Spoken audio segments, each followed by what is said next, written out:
Bueno, nosotros no vamos a averiguar acá si lo que estamos haciendo está bien o está mal.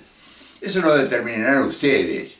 Lo nuestro es ver si el propósito de nuestro trabajo rinde resultados positivos. Y ahora hay una cantidad de intereses en juegos en todo el mundo y sobre todo, que a lo que a nosotros nos interesa, nuestro mundo es nuestro continente. Y especialmente algunos países donde realmente regirán el destino de un gran proyecto continental. O sea, no es que van a ser los únicos, ni van a ser los exclusivos, ni van a ser los selectos. Va a ser un grupo, pero va a haber ideas y dirigentes que realmente van a proyectar su posición, su seguridad, su certeza y todos sus recursos intelectuales para unificar el resto de toda América o Latinoamérica. Entonces, la construcción de un proyecto de ese tipo debe constituirse con la reunión de valores. O sea, no es voluntad solamente. La voluntad pues es un complemento, pero lo que fundamentalmente da consistencia a cualquier proyecto es la certeza y el conocimiento que se tenga de quien participa en ello. Todo esto como medio para organizar las ideas. Hay en nuestros países, en toda América Latina, en estos momentos cambio de gobierno. Y a nosotros nos interesa México porque a México le está yendo bien. Y claro, el estar yendo bien significaría que pues, habría que reflejar en México a la vista para inspirarse. Sin embargo, nosotros nos podemos inspirar en algo que viene y que todavía es un poco desconocido.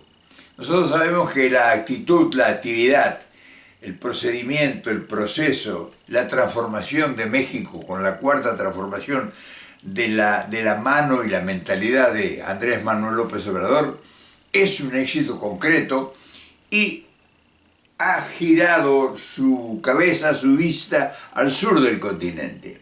O sea, no solamente México está realizándose, sino que busca, o nos han mandado señales muy claras, de que busca acercarse a nosotros y nos está proporcionando cosas concretas de posibilidades. Ahora bien, hay cambio de gobierno en México en un año, o sea que ya estamos encima. ¿Y quién va a dirigir? ¿Quién va a ser el presidente o quién va a conducir ese gran proyecto que es floreciente por los resultados? No por lo que uno le pueda decir o a mí me pueden pagar para que hable aquí. No, los resultados los puede consultar cualquiera. Y claro, aparece como prioritaria, como de excelencia o como un gran propósito de los mexicanos, una mujer, la primera en 200 años en la historia de México, que va a aparecer a conducir los destinos del Estado. Y se llama Claudia Sheinbaum. ¿Pero quién es Claudia Sheinbaum? O sea, nosotros, nuestra obligación, cuando echamos la vista hacia el continente, pues vemos que viene a ver dónde nosotros podemos centrar la vista y iniciar algún propósito realmente con seriedad. Los propósitos tienen que ser así, cuando están los intereses de las grandes mayorías, de los pueblos. O sea, no es cuando un propósito es personal. Entonces, Claudia Sheinbaum va a ser posiblemente, casi con seguridad, la próxima presidenta de México. ¿Tenemos nosotros autorización para hablar en nombre de ella? Y no, nosotros no tenemos autorización, o sea, no deberíamos meternos, sobre todo por ser extranjeros, porque realmente los problemas de cada país se cocinan en su territorio, lo decide su gente, lo decide su pueblo, sus leyes. Pero ya América Latina va siendo parte de nosotros. O sea, ya nos tenemos que ir constituyendo en una gran familia porque estamos en problemas, o sea, generalmente. Y entonces México nos está ofreciendo ya la posibilidad de mirar cómo sigue esta proyección. Entonces, yo hoy quería más que hablar de Claudia Sheinbaum, porque no corresponde, sino presentarles un video de su vida. Un video de su vida donde ella hace, con un documento, se presenta. O sea, hace su presentación oficial para que los mexicanos que ya conocen, pues terminen por conocerla y posteriormente será, si es que deciden, votarla para que sea la futura gobernanta. Entonces, nosotros ya hemos hecho algunos intentos de acercamiento, estamos trabajando tal vez desordenadamente, si no vamos a ordenar, por supuesto, pero ahora el propósito es que ustedes conozcan a Claudia Sheinbaum en el continente. Y esta es nuestra tarea, así que les dejo el video, no les voy a hacer más comentarios. Esta señora puede ser el cambio que se requiere y se necesita para consolidar un gran proyecto continental, nuestro soñado continentalismo.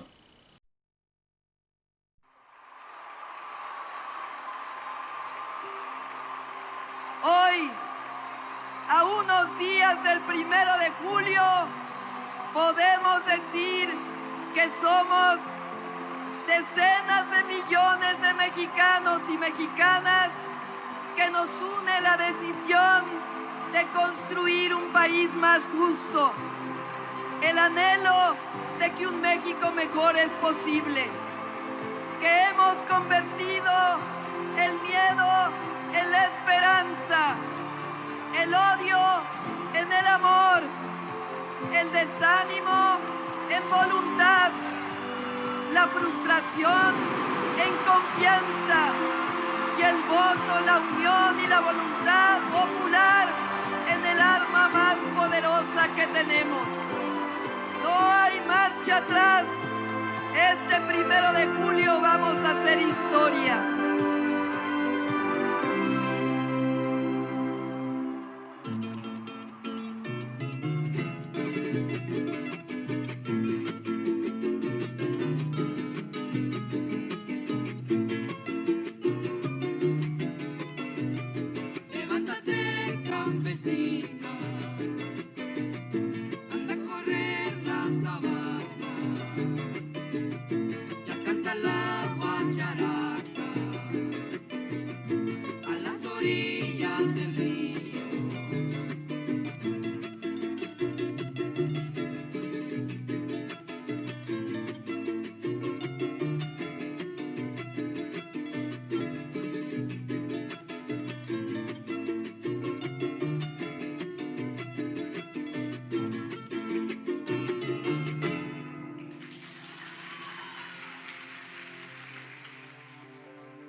Claudia es una mujer, madre, hoy abuela, científica, doctora en Ingeniería en Energía, secretaria de Medio Ambiente, después alcaldesa de Tlalpan, luego jefa de gobierno.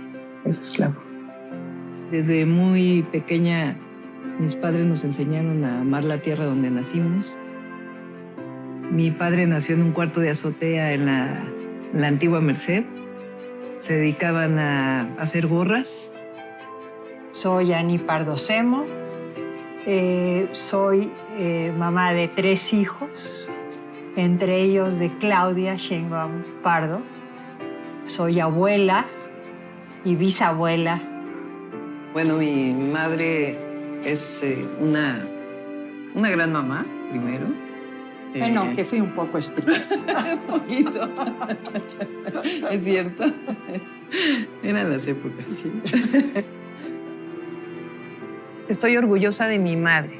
El día de hoy se hizo público que es merecedora, a sus 82 años, del Premio Nacional de Ciencia por su investigación en bioquímica, en enfermedades del pulmón y también en investigación sobre envejecimiento, entre otras cosas. De chica también estudié ballet. De los 6 años hasta, pues yo creo que el 2.º año de la facultad. Y ya después que en la facultad, cuando había que escoger entre la física y el ballet, decidí la física y como a los 6 meses entré al al equipo de remo de la UNAM, totalmente distinto a remar en Cuemanco. Siempre me gustó mucho, pues muy activa desde muy pequeña. Soy hija del 68, porque mis padres participaron en el movimiento estudiantil. Yo tenía 6 años cuando fue la masacre en Tlatelolco del 2 de octubre. Y en ese movimiento mi madre participó ya como maestra, entonces era maestra del Politécnico. Entonces esa dualidad, digamos, entre la política, en hacer política para transformar el mundo y particularmente nuestra realidad, nuestro país, nuestra ciudad, y al mismo tiempo este sentido de académico, científico, pues fue donde yo crecí.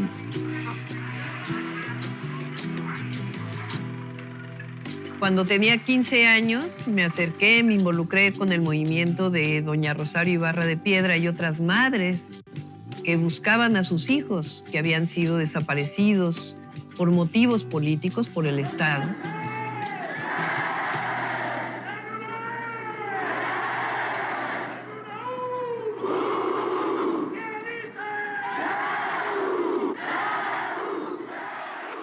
Participé en el movimiento estudiantil de 1986-87, que quizá fue uno de los primeros movimientos estudiantiles que se enfrentaba a las políticas neoliberales. Querían elevar las cuotas, la inscripción, las colegiaturas, y entonces se argumentaba que a los estudiantes no les importaba la educación porque no pagaban por ella. Y el principal elemento de defensa de los estudiantes entonces es que la educación no es una mercancía, la educación es un derecho que está establecido en el tercero constitucional. Creo que las autoridades universitarias nunca esperaron que se fuera a generar un movimiento tan fuerte como el que hubo. ¡No caigamos en provocaciones! En tercer lugar, pido a los compañeros del CEU que están en esta ala que abran una valla para el momento en que tengan que pasar los compañeros de la comisión. Y después el 88, que fue la ruptura del PRI, la corriente democrática encabezada entonces por el ingeniero Cárdenas, Muñoz Ledo, Ifigenia, y que después pues se creó un movimiento muy grande y ahí desde la universidad participamos nosotros.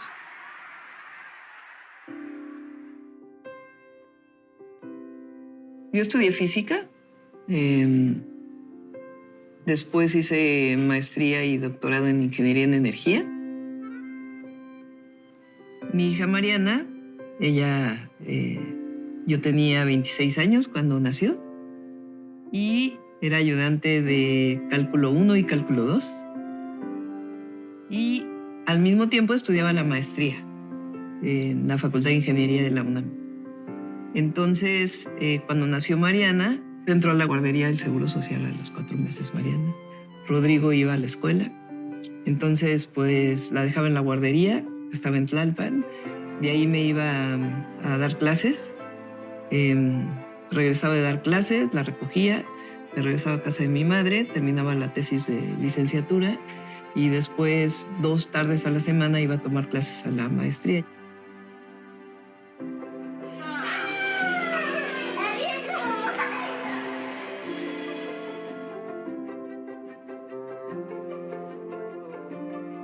Cuando Mariana tenía 2 años y Rodrigo se iban 6 años, 8 años, nos fuimos a estudiar el doctorado fuera.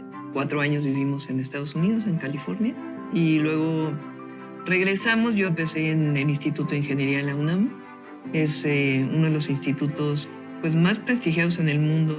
Solamente había otro compañero que se dedicaba a energía. Entonces, entre los dos hicimos un grupo de investigación de energía y medio ambiente. Mariana, ¿qué día es hoy? Septiembre 21. ¿Qué día es ese? ¿Qué? ¿Qué día es ese? El día de mi cumpleaños. ¿Cuántos cumples? 6, también es el día del cumpleaños de Rafael.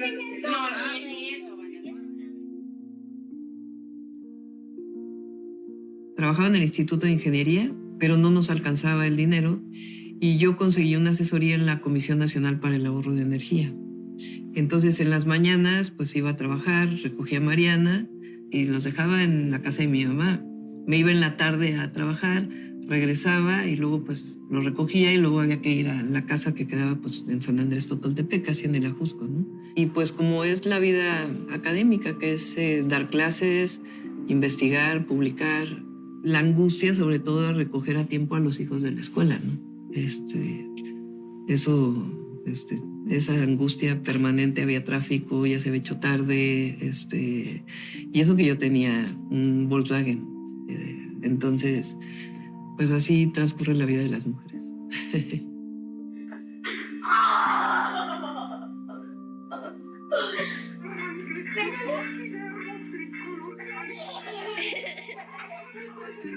Yo adoro a los niños y niñas, obviamente. Yo digo que si no hubiera sido jefa de gobierno, ingeniera, probablemente hubiera sido maestra de jardín de niños, porque realmente adoro a los niños. Entonces con Rodrigo, pues de inmediato se estableció una conexión muy grande y para mí siempre fue mi hijo. Entonces crecieron, Mariana y Rodrigo son hermanos, digamos, formalmente son medios hermanos, como se dice, pero son hermano y hermana, siempre han crecido así, son muy cercanos, lo cual me da mucho gusto. Yo me acuerdo mucho de justo en las mañanas, que mi hermano ya iba a la secundaria, yo todavía estaba en la primaria, y yo entraba a 8:30, entonces las mañanas era como el desayuno, rápido, los tenis, la mochila. Y me acuerdo de que me agarraba, o sea, dormida, envuelta en las cobijas, me echaba a la parte de atrás del coche, íbamos a dejar a mi hermano y luego ella y yo nos íbamos a desayunar. Eran divertidas esas mañanas, la verdad. Mariana, la ojotes. Hazme unos ojitos, Mariana. Ay, qué tiernos. Rodrigo tenía problemas en la escuela, siempre acudía yo a resolverlos, que la maestra lo regañaba, lo expulsaron una vez 3 días de la escuela por una travesura que hizo en la secundaria 29. ¿Y quién fue a hablar con los maestros? Ahí estaba. Una vez me corre la maestra de matemáticas y me dice que no puedo volver hasta que no vaya mi mamá conmigo. Y llega Claudia, toca al salón y sale la maestra enojadísima y le dice, hola, soy la mamá de Rodrigo. Y ella le azota la puerta en la nariz y le dice, ya lo sé, y no puede entrar. Y entonces nos quedamos los dos afuera así como de, ¿y ahora qué hacemos? Y me dice, métete por la ventana. Y entonces yo me metí por la ventana y me senté y ya nadie dijo nada y yo me pude regresar a mi salón. A ver, Mariana, una sonrisa. A ver, al niño. Yo me enteré que iba a ser papá. Y le dije a mi hermana, pero no le dije a Claudia. Y yo creo que ella, como buena mamá, intuyó que algo pasaba. Y entonces le sacó la sopa. Me sacó la sopa. Y le dijo, ¿se va a casar tu hermano? Y le dijo, no, va a tener un hijo. Vamos a enseñar el video. Se puso a correr por el departamento. Sí. Y luego bailó este video.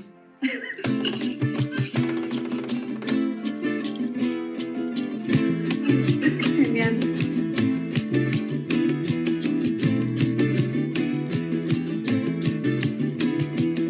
Nosotros venimos de un movimiento social.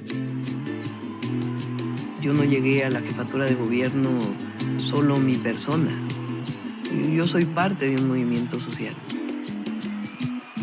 histórico y el movimiento pues, que representa Andrés Manuel López Obrador y millones de mexicanos que estuvimos ahí.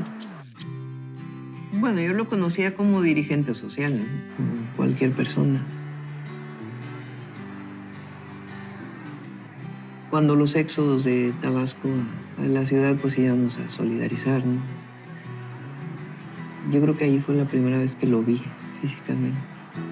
La primera vez que lo conocí de más cerca fue una vez que se hizo una reunión en mi casa,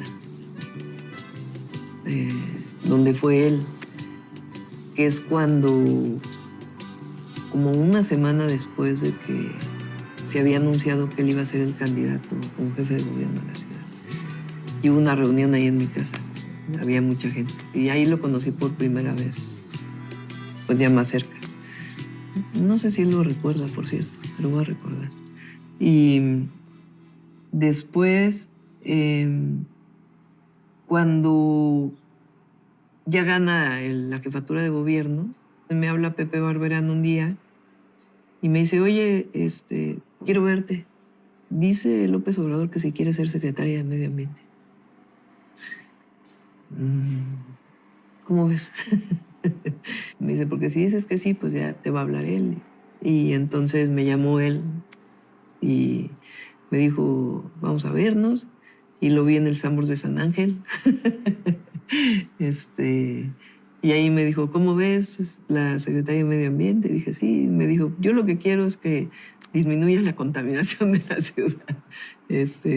¿Sabes cómo hacer eso? Pues le dije, creo que sí, con un equipo.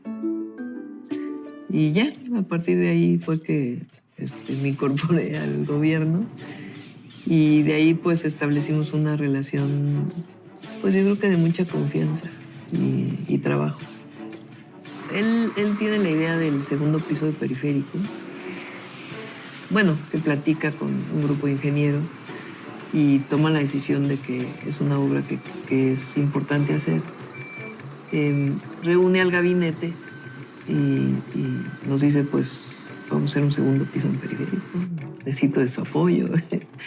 Y entonces yo ahí levanté la mano y dije, bueno, yo creo que ya está tomada la decisión, pues hay que hacerla científicamente.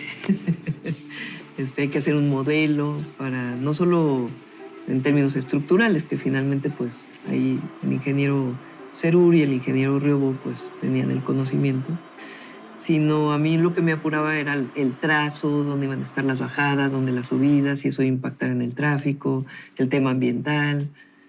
Entonces, pues de ahí yo creo que dijo, pues a esta mujer yo creo que la voy a involucrar en el proyecto, aunque sea secretaria de Medio Ambiente. Y entonces me llamó un día y me dijo, vamos a hacer un área especial para el segundo piso y quisiera que la coordinaras.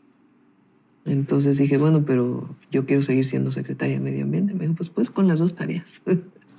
Él es un hombre muy trabajador y razonablemente pide que todos los que colaboramos con él pues seamos también muy trabajadores. Entonces, cuando estaba construyendo el segundo piso, él salía de la oficina y pasaba por el segundo piso, ¿no? Entonces, nosotros ya sabíamos a qué horas iba a pasar por ahí más o menos. Y entonces decía, pues, voy para allá, nos avisaban y ya lo recibíamos y preguntaban, ¿qué se va a hacer esta noche? Pues se va a montar esta trave, se tiene que producir esta trave, tenemos que hacer esto y esto y esto. Muy bien. Paso a las 5 de la mañana.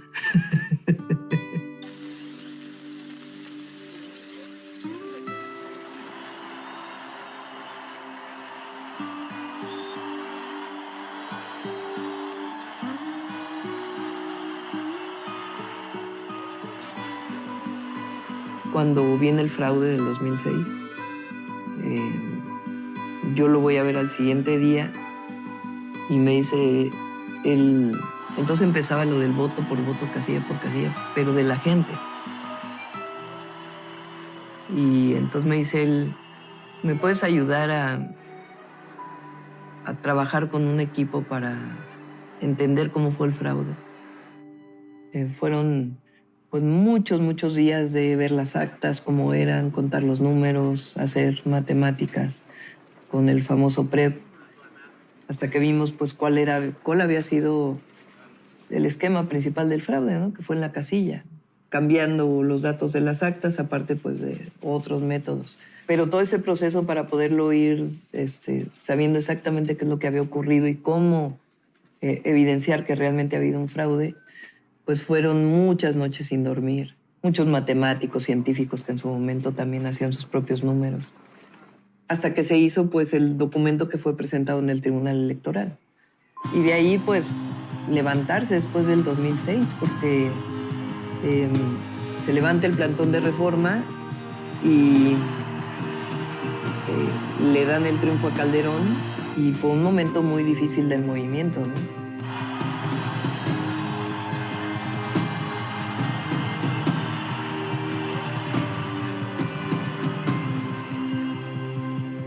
Cuando salgo del gobierno y me voy de vocera del entonces candidato Andrés Manuel López Obrador, hablo con el entonces rector de la UNAM, Juan Ramón de la Fuente, y porque yo tenía un permiso de la UNAM, porque yo seguía haciendo parte, se dedicaba un tiempo a la investigación y todavía tenía alumnos haciendo tesis mientras fui secretaria. Entonces fue que regresé a la UNAM formalmente a retomar mis actividades como académica. Y fue difícil, porque fue un cambio de vida y además después de todo lo que habíamos vivido, ¿no? Entonces ahí decidí hacer un libro que se llama La situación ambiental de la Ciudad de México. Y fue que al hacer el libro que me fui involucrando nuevamente pues, en el trabajo académico, ¿no? Pero al mismo tiempo pues seguía cerca de Andrés Manuel López Obrador.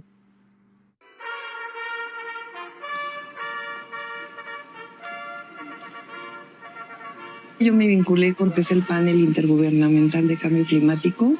Es una entidad de alrededor de 2,000 científicos en todo el mundo, en donde también participa Mario Molina, que está ligado a la Organización de Naciones Unidas, y es el panel de científicos que estudia los temas de cambio climático.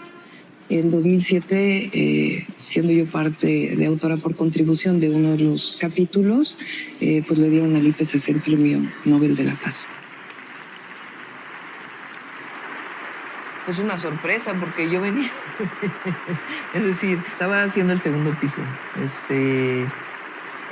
obviamente uno siempre es madre y las tareas de la casa. Era secretaria del Medio Ambiente.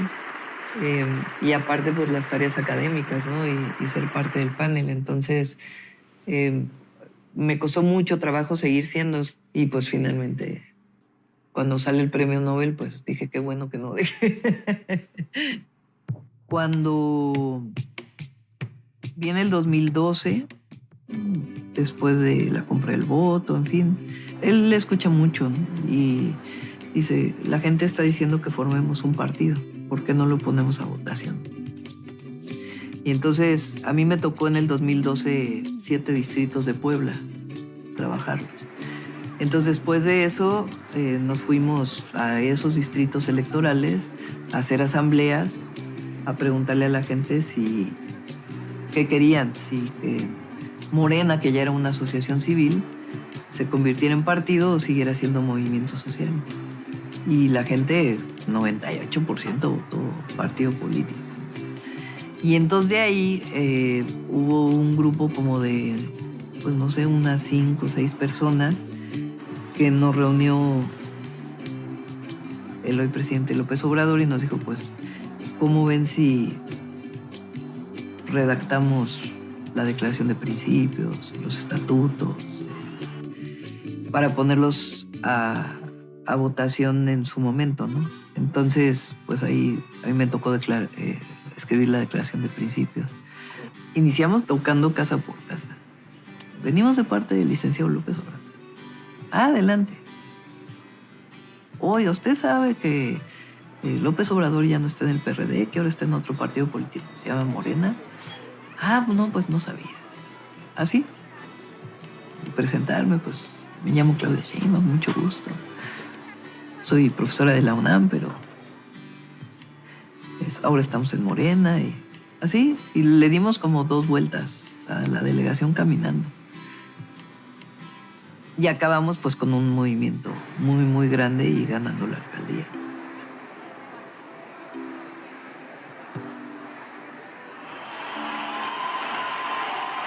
En el 2015, cuando lo fui a ver y le dije, pues creo que ahora sí me quiero juntar para ser jefa delegacional de Tlalpan. Me dijo, ¿y por qué ahora sí? Dije, bueno, pues es que vivo en Tlalpan desde hace 30 años, pero además ahora sí es el momento difícil, ¿no? Tenemos que sacar la votación para que Morena sea partido político y para llevarte a la presidencia en el 2018.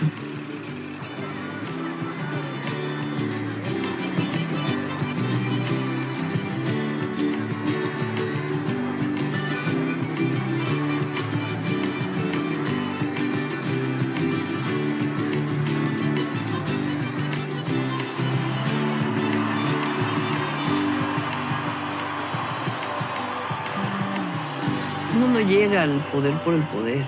Este no es un asunto personal. Y en eso también uno tiene que entender, seguir siendo una persona sencilla.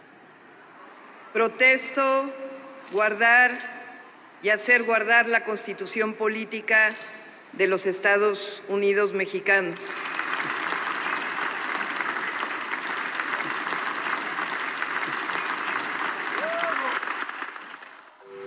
Gobernar es servir a la gente. Y gobernar también es poner en práctica el conocimiento y el plan a partir del cual te eligieron. Y esos compromisos pues tienen que ver con una concepción que tú tienes de igualdad, de justicia, pero al mismo tiempo de mejora del medio ambiente, de equidad. Gobernar es tomar decisiones. Hay que tomar la decisión y asumir las presiones que se pueden generar a partir de esa decisión que se está tomando. Cuando llegamos al gobierno, se desató una ola de homicidios tremenda. El promedio de homicidios en aquel entonces estaba sobre 4 homicidios diarios, pero cuando llego, 10 homicidios. Una guerra ahí entre lo que eran los cárteles que operaban en la ciudad. Y desde mi punto de vista, pues el rompimiento de una serie de acuerdos que se tenían previamente. Y de ahí viene una investigación muy fuerte a los mandos policiales. Nosotros tenemos 100 policías en la cárcel y muchos de ellos mandos, porque encontramos que había colusión con la delincuencia. Entonces no se establecen relaciones de complicidad con nadie.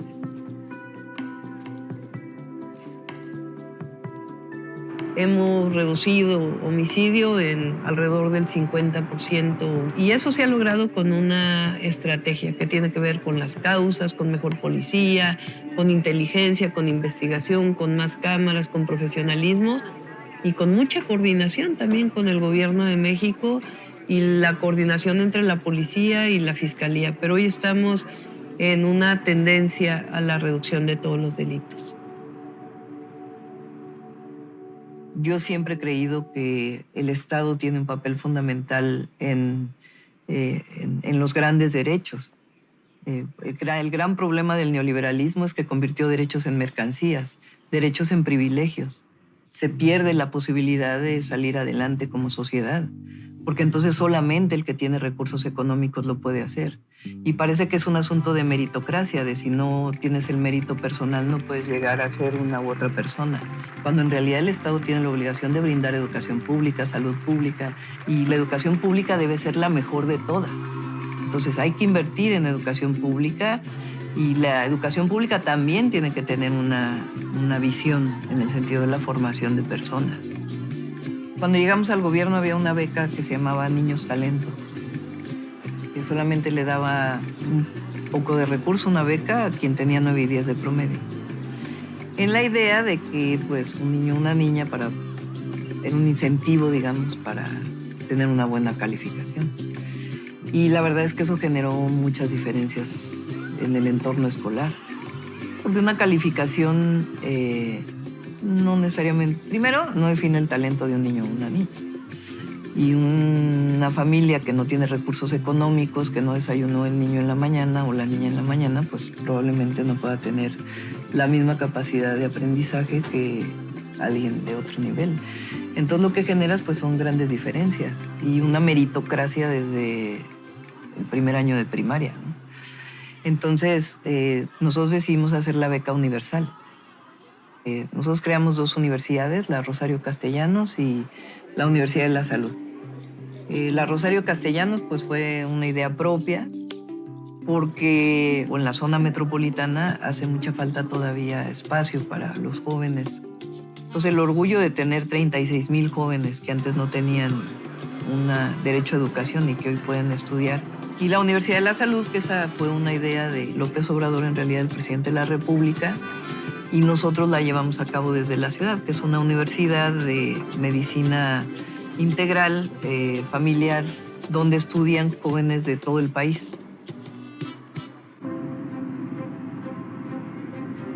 Bueno, es Jesús Tarriba, mi pareja. Hola. Fuimos novios en la facultad, después dejamos de ser novios, cada quien hicimos nuestra vida y nos encontramos hace 6 años. Sí, finales de 2016. Ajá. Finales. Él también estudió física, pero él es doctor en física y yo soy doctor en ingeniería.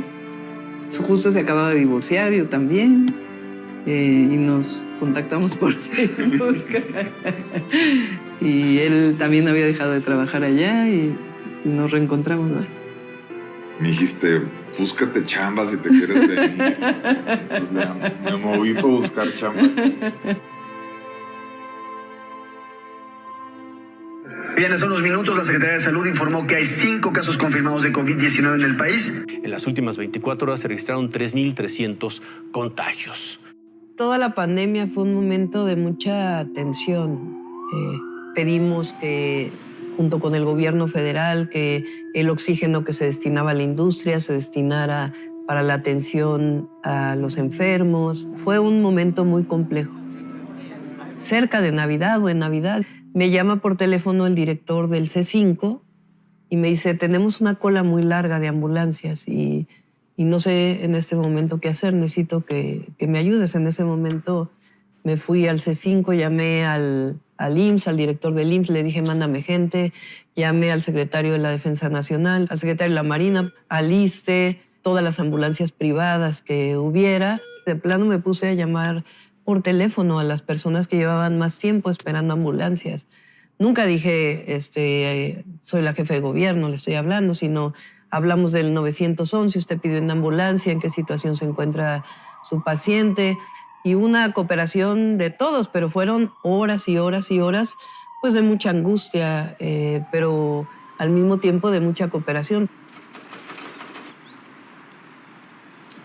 Para mí la vacunación pues era algo importantísimo, ¿no? Entonces, pues sentí que no podía soltarlo, ¿no? Que tenía que diseñarlo y a partir de ahí entonces ya después otro equipo empezó a llevarlo a cabo.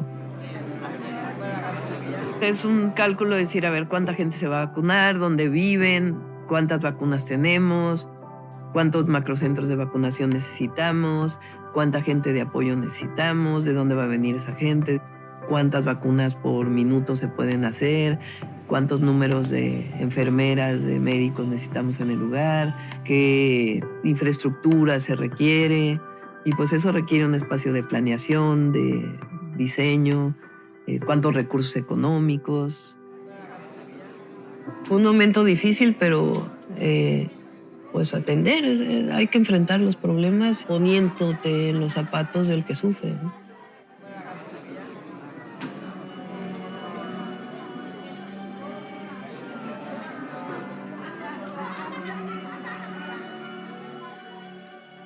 Desde antes de que entrara al gobierno de la ciudad, metí un equipo a trabajar justamente el tema de cablebús para la ciudad y pensado siempre como un transporte público, es decir, que fuera no un transporte concesionado, sino un transporte que operara el gobierno de la Ciudad de México. Y entonces ahí empezamos a diseñar pues la manera en que tenía que hacer, hablamos con el responsable de mi teleférico en La Paz y de ahí pues empezó todo el desarrollo.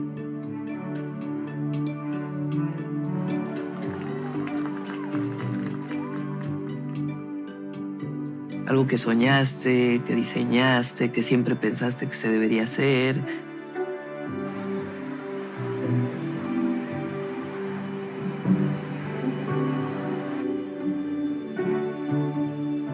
Lo que estamos llevando a cabo en movilidad, pues es algo que yo durante muchos años estudié y lo estamos llevando a la práctica. Siempre dije en mis artículos académicos que había que invertir en transporte público, que era la mejor manera de resolver los problemas ambientales, pero además de acercar los derechos a la gente.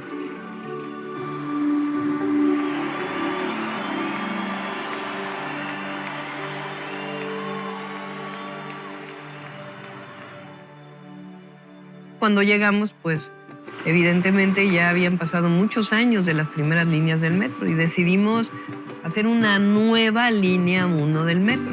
¿Qué quiere decir eso?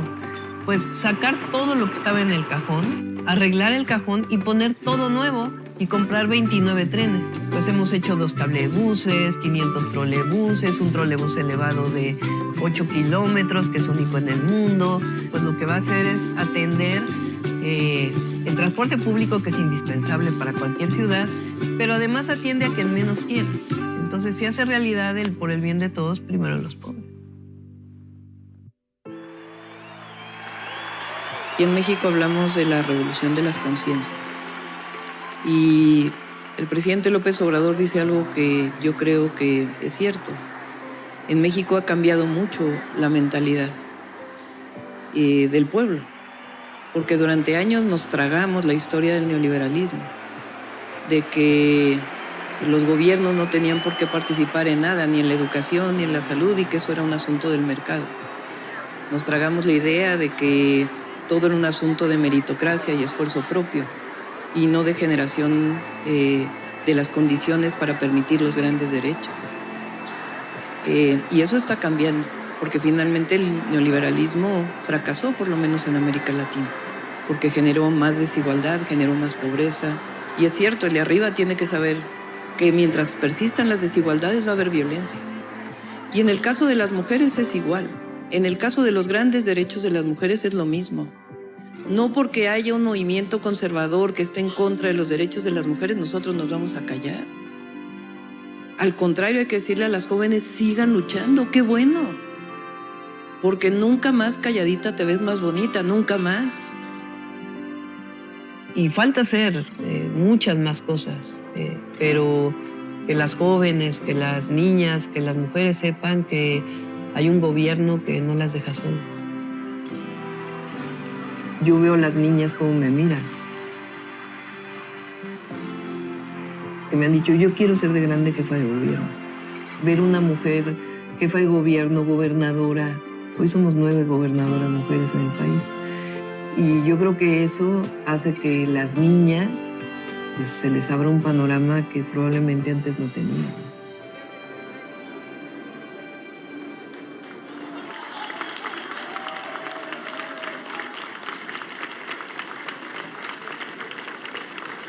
El análisis integral de estos datos nos permite concluir de manera inobjetable que la compañera Claudia Sheinbaum Pardo obtuvo el mejor posicionamiento para ser considerada como coordinadora de los comités para la defensa de la Cuarta Transformación.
que voy a estar a la altura de las circunstancias, que vamos a caminar juntos y juntas, en unidad, y que jamás traicionaré el anhelo de seguir construyendo un México aún más justo, fraterno, soberano, libre y democrático. Licenciado Andrés Manuel López Obrador, dirigente de nuestro movimiento, presidente de la República, estamos orgullosos y orgullosas de caminar junto a su liderazgo incansable. Lo digo fuerte para que se oiga lejos. Es un honor estar con Obrador.